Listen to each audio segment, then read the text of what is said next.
Hey, Michael Church here with Crawl Space Ninja, and today I'm here with HB Marshall from YCS, and he's going to tell us a little bit about how to apply the new YCS DIY cleaner that they now have available on our DIY store. So HB, before we get into that, tell us a little bit about what the cleaner is, and then go into how to apply it. Great.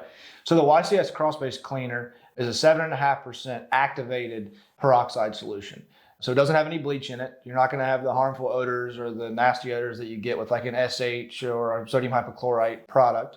But you're still going to get a lot of the same cleaning results that you would get with something with bleach in it. So tell us how we would apply, or how a DIYer would actually apply the YCS cleaner, because it's not just a gallon bottle. There's also an activator that needs to be done. So give us the tips and the tricks on how to make that work, if you don't mind. Correct. Yeah. So one of the things that makes our product unique is it is an activated peroxide solution. And what the activator does is it actually boosts the pH of the peroxide to give it maximum cleaning efficacy.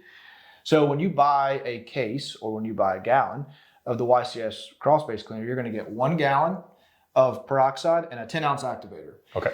When you're ready to use it, you want to mix it or activate it as needed. So if you need a gallon or if you need 2 gallons, you're going to mix 2 gallons with 2 activators.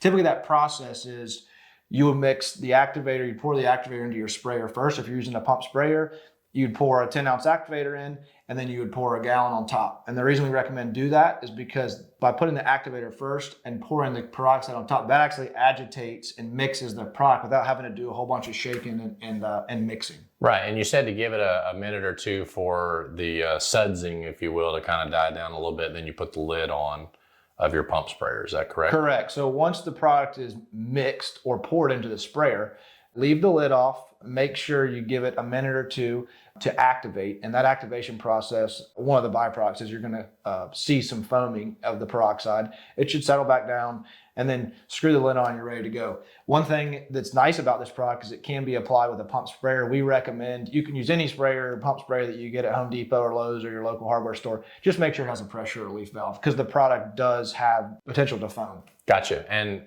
correct me if I'm wrong, but it does kind of lose its activation. So you don't want to mix it and then leave it for 3 or 4 days and then try to use it. It needs to be used immediately. Is that correct? Great question. So the product is viable once it's been activated and not used, but to get maximum efficiency out of the product, you want to mix it to use. So once you've activated it, so once you've mixed 10 ounces per gallon, you want to use that chemical within 2 to 3 hours. Okay. And if it's not used, the product will still work.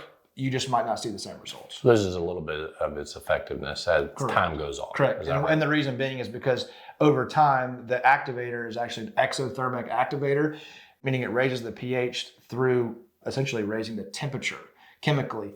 So as time goes by, the temperature actually drops, meaning the pH drops. Okay, and one last tip I want to let you all know about, which I've talked about in other videos. Make sure you get that humidity level below 60% and that wood moisture level, preferably below 15%, for this product to work very, very well. But we feel like this DIY product is going to be great because it helps to alleviate a lot of the scrubbing. If you're a DIYer and you don't have access to a soda blaster or something like that, this is a great product. And I would apply it liberally. Is that right? So what can a homeowner get out of coverage for a gallon of your product? Correct. Yeah, don't need to scrub. Folks will ask, well, hey, do I need to scrub or can I scrub? You shouldn't need to. We tried to create the product so that you didn't have to scrub. If there's residual after the product is foamed and run off the wood, you can always come back with a spot treatment, a follow-up. Sure. But you're generally going to see 200 to 250 square feet of crawl space per gallon.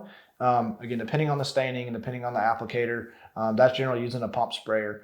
But yeah, roughly 2 to 250. Okay, very good. Well, HB, I appreciate you coming and explaining how to install this new cleaner that you all have available. And one last thing before I let you go, doesn't it have some kind of EPA safe label or something? Can you tell us a little bit about that? Absolutely, yeah. And the product is an EPA Safer Choice product. So it's one of the only products on the market that works, that's efficient, that has the EPA Safer Choice designation. So meaning it's safer for the applicator, it's safer for the homeowner, but you're still going to get the same cleaning results that you would get with something like our YCS Pro Cleaner or even a bleach-based product. That you just may not see the results quite as quickly. Okay, very good. And if you want to learn more about the product itself, we did a previous video, and we'll put a link to that down below that explains a little bit more about what YCS DIY Cleaner is. And of course, if you're a contractor and you want to get access to the Pro Cleaner, just reach out to us. We've got access to that as well. I'm Michael Church here with HB Marshall from YCS. We hope you make it a happy and blessed day, and we'll see you later.